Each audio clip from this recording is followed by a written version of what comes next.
So, good morning sa lahat ng ating mga crayfish breeder dyan. So, nandito tayo ngayon sa likod bahay para tignan natin yung ating update dito sa ating crayfish pond. So, meron na naman kasi akong napansin na bagong batches ng mga kraylings na lumabas kasi yung, di ba, yung ating concrete pond ginawa nating colony breeding. So, successful. Nakikita naman natin na yung unang batch kasi lumaki na. Tapos may mga nabenta na rin tayo dun sa unang batch ng kraylings. Then, meron na naman tayong napansin na maliliit na kraylings na gumigilid-gilid dun sa, ayan, sa ating pond. So, yan. Kung makikita nyo, naglabas na naman yung ilan sa ating mga breeder. Ayan, makikita nyo yung mga nasa gilid ng concrete pond. So, yun. So, napansin ko okay naman pagka colony breeding yung ating pag-aalaga ng crayfish.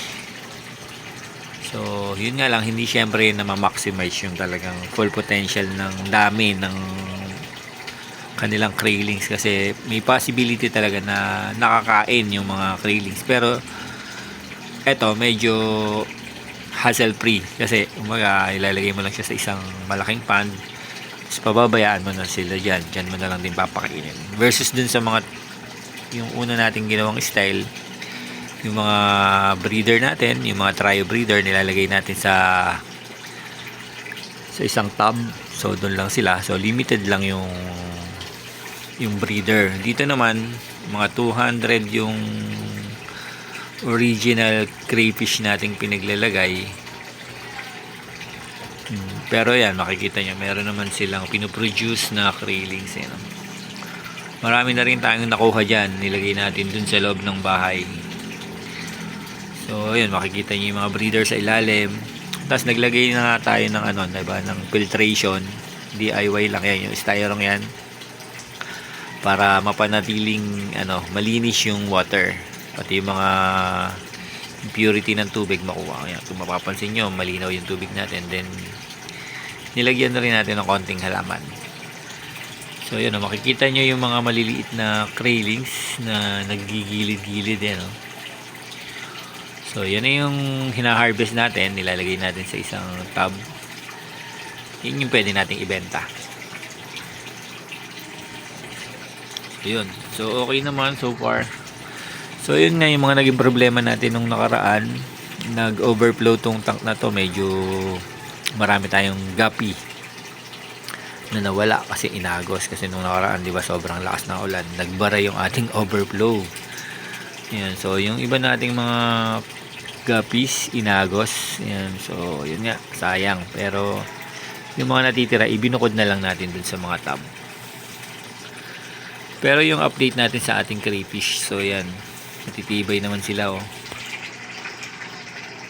So marami pa dito sa gilid-gilid na to. Kung mapapansin nyo sa ilalim, maraming maliliit na kraylings. So, medyo malalim nga lang yung setting natin, 3 feet yung lalim ng tubig dito. Tapos yung ating filtration system, yan, kung mapapansin nyo, DIY lang siya. Ayan, nilagyan ko lang ng mga filtration mechanical filtration. So may mga layer lang yan ng filter. So pag lumabas yung tubig doon, malinaw na siya. Ayan, kaya kung mapapansin nyo, ayan, wala nang masyadong mga dumi-dumi sa tubig dahil nasala na nitong filtration system.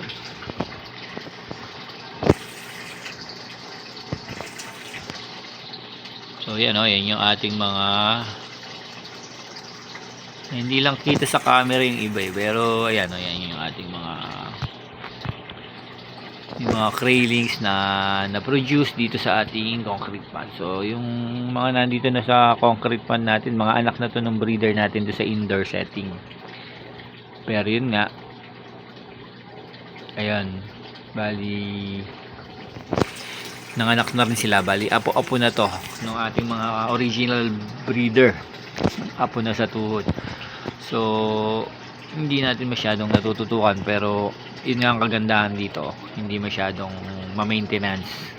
Basta may filtration system ka lang, then ma-maintain mo lang na pinapakain mo lang siya palagi. So napansin ko nga pala, kailangan din talaga nila ng calcium, kasi pag walang calcium mahihina yung shell nila, kaya minsan pinapakain natin sila ng mga pagkaing mayaman sa calcium, like yung mga shell ng egg. Yan, tinatapon ko rito yung mga shell ng egg na pinaglagaan ng itlog. Yan, kinakain nila yun para mas makaproduce sila ng calcium. So yan, binigyan ko lang kayo ng short update ng ating crayfish fans sa mga nag-aantay kung ano na nangyayari dito. So ayan po, bali nag-propagate, dumadami yung ating alaga.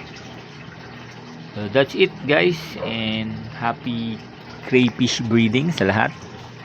Magandang umaga, and stay safe po sa lahat ng ating mga kahabis. Ayan, maraming salamat.